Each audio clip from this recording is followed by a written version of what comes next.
नमस्ते एवरीवन। अगर आप प्रेगनेंसी प्लान कर रहे हैं तो आपके लिए वीडियो बहुत इम्पॉर्टेंट है। बहुत बार कपल्स प्रेगनेंसी प्लान करते हैं पर सिर्फ केवल एक चीज़ देखते हैं कि ओव्यूलेशन कब हो रहा है।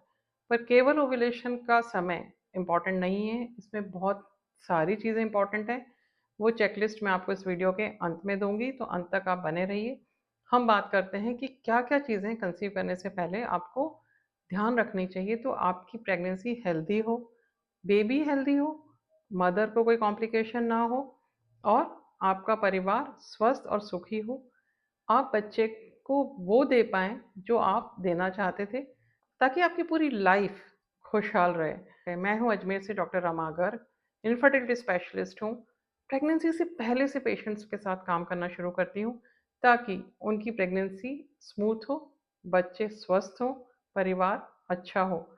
तो सबसे पहले प्री कंसेप्शन चेकअप आता है। पहले विजिट में डॉक्टर आपके ब्लड टेस्ट कराएगा, प्रीवियस मेडिकल हिस्ट्री पूछेगा, मेंस्ट्रुअल पेन तो नहीं है, रिलेशंस बनाने में कोई इशू तो नहीं है, आपको पता है कि कब आपको रिलेशंस बनाने चाहिए या आपको कोई प्रॉब्लम है, वाइट डिस्चार्ज तो नहीं है, डिस्मेनोरिया तो नहीं है और कोई आपकी दवा तो नहीं चल रही जिसको बदलना ज़रूरी है। आपका वैक्सीनेशन शेड्यूल क्या है? कुछ मेडिसिन प्रेगनेंसी में सेफ हैं, उनको आपको बंद नहीं करना होता है। कुछ की डोज एडजस्ट करनी होती है और कुछ आपको बंद करके रिप्लेस करनी होती है। आप अगर ये डर गए कि अगर मेरे को ये बीमारी है, मैंने डॉक्टर को बता दिया और उसने दवाई बंद करी तो बीमारी बढ़ जाएगी, ऐसा बिल्कुल नहीं होता। आजकल प्रेगनेंसी सेफ मेडिसिन आ रही हैं, पर वो कॉमनली डॉक्टर्स नहीं प्रिस्क्राइब करते, क्योंकि कॉस्ट इफेक्टिव होती हैं और डोज कंप्लायंस प्रॉपर होती है। तो इसलिए बिना डरे, बिना झिझके आप डॉक्टर को अपना पुराना रिकॉर्ड सारा शेयर की दीजिए। फिर आते हैं फोलिक एसिड को लेना इग्नोर नहीं करना चाहिए। फोलिक एसिड की रिक्वायरमेंट हर इंसान की अलग हो सकती है। अगर आपको फोलिक एसिड ऑलरेडी डेफिशिएंट है तो हमें ज़्यादा देना पड़ेगा।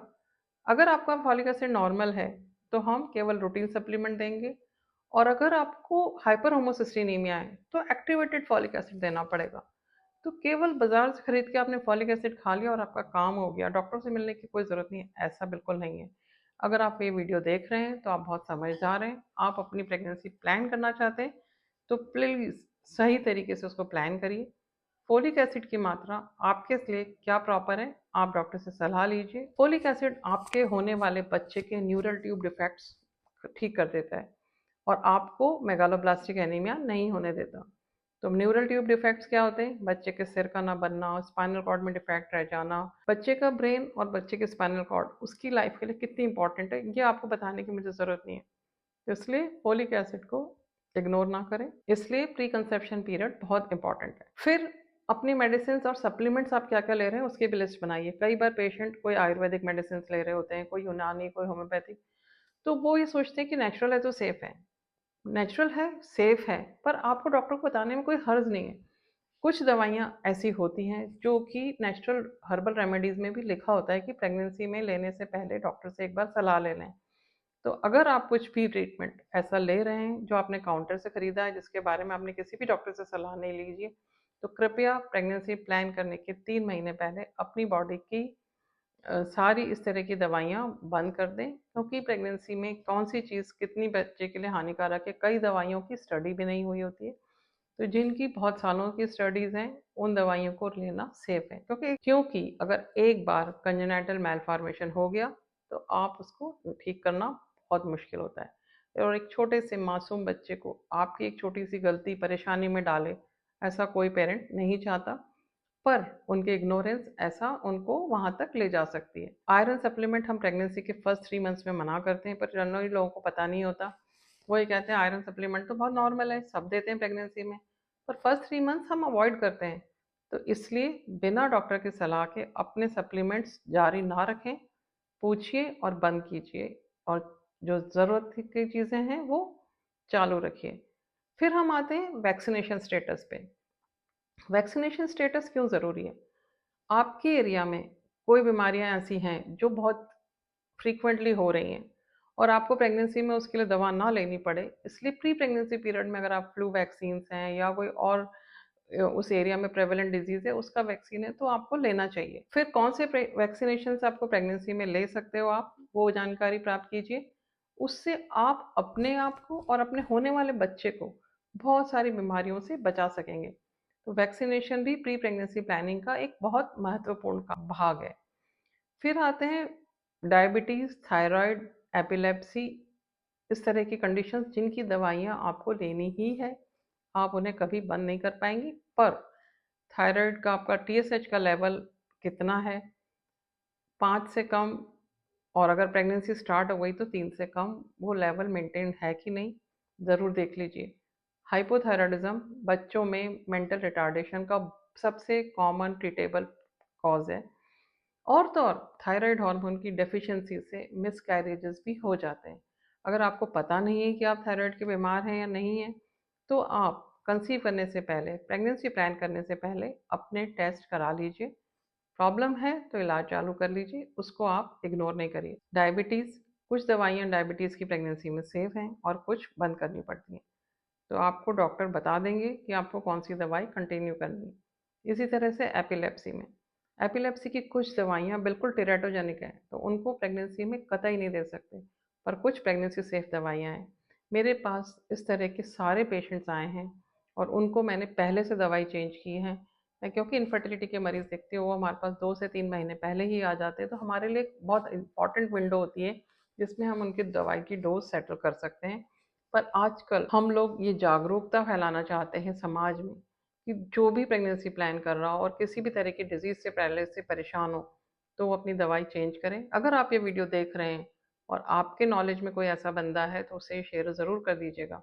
सब्सक्राइब भी कर सकते हैं, लाइक भी कर सकते हैं और सेव भी कर सकते हैं। इसी में एक इम्पॉर्टेंट है blood pressure maintenance.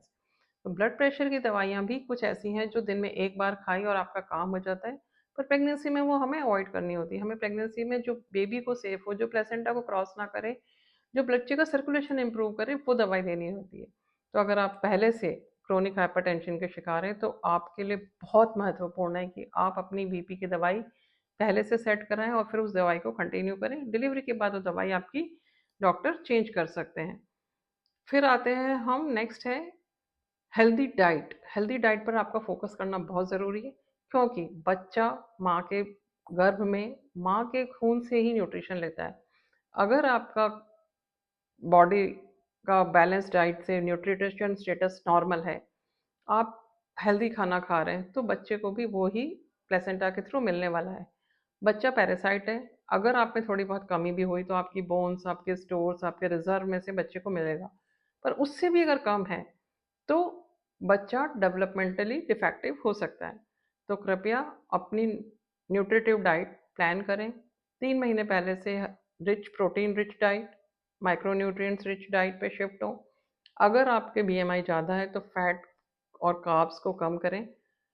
Nutritive diet आपके और आपके बेबी दोनों के लिए इम्पोर्टेंट है, और अगर आपके हस्बैंड को ओबेसिटी है तो उन्हें भी ध्यान देना चाहिए ताकि उनकी स्पर्म की क्वालिटी और क्वांटिटी इंप्रूव हो सके।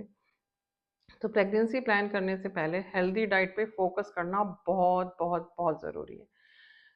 सबसे इम्पॉर्टेंट बात यह है कि परफेक्ट डाइट हमें नहीं पता, पर कंसिस्टेंटली अगर हम हेल्दी डाइट लेंगे तो हमारे न्यूट्रिटिव स्टेटस को हम मेंटेन कर पाएंगे। फिर कुछ पेशेंट्स मुझे पूछते हैं कि डॉक्टर, हम स्मोकिंग और अल्कोहल कर सकते हैं क्या? आजकल स्मोकिंग और अल्कोहल इनटेक फीमेल पेशेंट्स में भी बहुत ज़्यादा पाया जाता है। तो अगर आप अल्कोहल ले रहे हैं तो अपने डॉक्टर से ज़रूर शेयर कीजिए।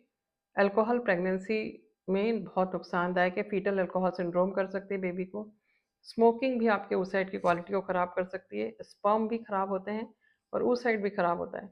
तो कृपया, अगर आप स्मोकिंग या अल्कोहल के रेगुलर कंज्यूमर हैं तो प्रेगनेंसी प्लान करने से पहले आपको अपनी इन हैबिट्स को चेंज करना होगा, ताकि आपको बच्चा स्वस्थ प्राप्त हो सके, मानसिक विकास और शारीरिक विकास बच्चे का अच्छा हो सके। कैफीन इनटेक भी आपको एक लिमिट में ही लेनी होगी। अगर आप कोई और ड्रग आप यूज़ कर रहे हैं, कैनाबिस या हेरोइन, मॉर्फिन, कोई भी ऐसी ड्रग आपको लत है या आपके पार्टनर को है, तो प्लीज़ प्रेगनेंसी प्लान करने से पहले अपनी लाइफस्टाइल में से इन सब चीज़ों को बाहर कर दीजिए, ताकि आपको और आपके बच्चे को बेफिक्री रहे। एक्सरसाइज का क्या रोल है?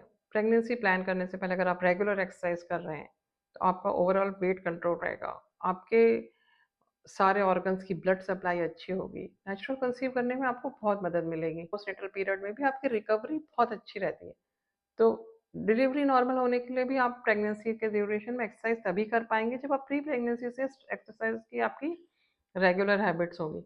अगर आप प्री प्रेगनेंसी स्टेट में एक्सरसाइज नहीं कर रहे हैं और सडनली आपको प्रेगनेंसी में कोई बोले आप एक्सरसाइज करो ताकि आपकी डिलीवरी नॉर्मल हो जाएगी, तो आपको परेशानी आएगी, क्योंकि आपकी हैबिट ही नहीं है। तो प्रेगनेंसी से पहले अगर आपने 30 से 40 दिन रोज करना शुरू कर दिया तो it will come in your habit.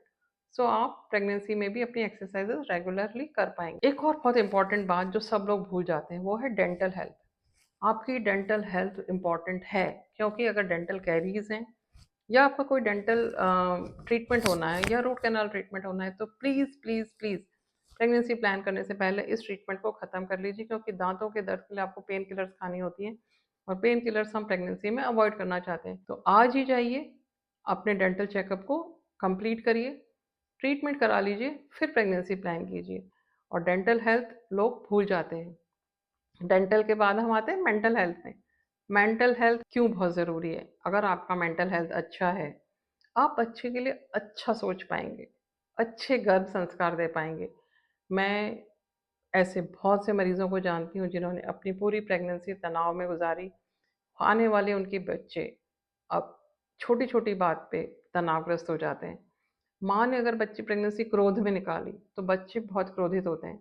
तो अगर आप मेंटली फिट नहीं है तो प्लीज़ काउंसलिंग कीजिए, मेडिटेशन कीजिए, अपना स्ट्रेस बस्टर करने का तरीका ढूंढिए और अपने आप को मेंटली फिट कीजिए। देखिए प्रेगनेंसी नेचुरल हो जाएगी, आपको कंसीव करने में आसानी रहेगी और बच्चा भी हेल्दी होगा। इसलिए प्लीज़ अपने डेंटल और मेंटल दोनों हेल्थ पे ध्यान देना है। फिर आपको अपना मेंस्ट्रुअल साइकिल समझना है, पीरियड्स की डेट और ट्रैक करनी है और फर्टाइल विंडो देखना है। पार्टनर के हेल्थ के लिए भी अगर कोई जेनेटिक इश्यूज़ हैं, आपके कोई जेनेटिक इश्यूज़ हैं, थैलेसीमिया है, फैमिली में रन करने वाली कोई ऑटोसोमल डिसऑर्डर है, तो उसको भी चेक कर लीजिए। प्री प्रेगनेंसी काउंसलिंग करा लीजिए, जेनेटिक काउंसलिंग बोलते हैं इसको। उससे आपकी आगे की लाइफ बहुत आसान हो जाएगी। एक बीमार बच्चे के साथ या जेनेटिकली एबनॉर्मल बच्चे के साथ लाइफ की मिजरी बहुत बढ़ जाती है, बच्चे की भी और आपकी भी।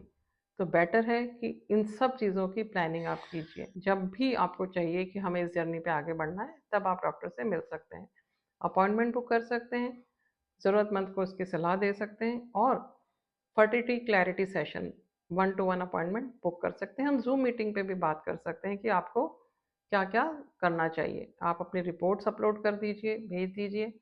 कुछ मेडिकेशन के बारे में आप जानकारी चाहते हैं तो आप शेयर कर सकते हैं। प्रेगनेंसी प्लानिंग करते समय क्या क्या कॉमन मिस्टेक्स होती हैं? मिस्टेक नंबर 1, पहली बात केवल अपने ओव्यूलेशन ट्रैकिंग की और प्रेगनेंसी प्लान कर ली। मिस्टेक नंबर 2, फोलिक एसिड को अवॉइड किया या काउंटर से खरीद के चालू कर दिया। मिस्टेक नंबर 3, रेगुलर मेडिसिन खुद से स्टार्ट कर दी। मिस्टेक नंबर 4, रैंडम सप्लीमेंट्स और हर्बल प्रोडक्ट्स को आपने प्रेगनेंसी के से पहले बंद नहीं किया। मिस्टेक नंबर 5, सिर्फ वुमेन हेल्थ पे फोकस किया, हस्बैंड की हेल्थ की तरफ ध्यान ही नहीं दिया। पुअर स्पर्म क्वालिटी भी आपके मिसकैरेजेस कर सकती है और अगर आपको रिपीटेड मिसकैरेजेस हो रहे हैं तो आपको इस बारे में ध्यान देना बहुत ज़रूरी है। मिस्टेक नंबर 6, इरेगुलर पीरियड्स हैं या मेडिकल प्रॉब्लम्स हैं, उसके बावजूद आपने उनको इग्नोर किया और प्रेगनेंसी प्लान कर ली। तो अगर आप प्रेगनेंसी प्लान कर रहे हैं तो ये चेकलिस्ट आपको फॉलो करनी चाहिए। Number 1, pre conception consultation. Number 2, folic acid. Number 3, vaccination status check करना है। नंबर 4, मेडिसिन सप्लीमेंट्स का रिव्यू करना है। नंबर 5, डायबिटीज़, थायराइड और एपिलेप्सी की दवाइयाँ चेक करनी है, बीपी की दवाई चेक करनी है। नंबर 6, हेल्दी बैलेंस डाइट लेनी है। नंबर 7, स्मोकिंग और टबैको और कैफीन को कम करना है, बंद करना है। नंबर 8, रेगुलर फिजिकल एक्सरसाइज करनी है और हेल्दी लाइफस्टाइल जीनी है। नंबर 9, डेंटल हेल्थ का चेकअप करना है और ट्रीटमेंट कराना है। नंबर 10, मेंटल हेल्थ आपको चेक करनी है। नंबर 11, मेंस्ट्रुअल हेल्थ और फर्टाइल विंडो को आपको समझना है। नंबर 12, और अगर कोई भी आपको रिस्क फैक्टर है तो पहले मेडिकली उसको ठीक करना है। अगर ये जानकारी आपको में इम्पॉर्टेंट लगती है तो अपने फ्रेंड्स के साथ ज़रूर शेयर कर दीजिए। इस चैनल को सब्सक्राइब कर लीजिए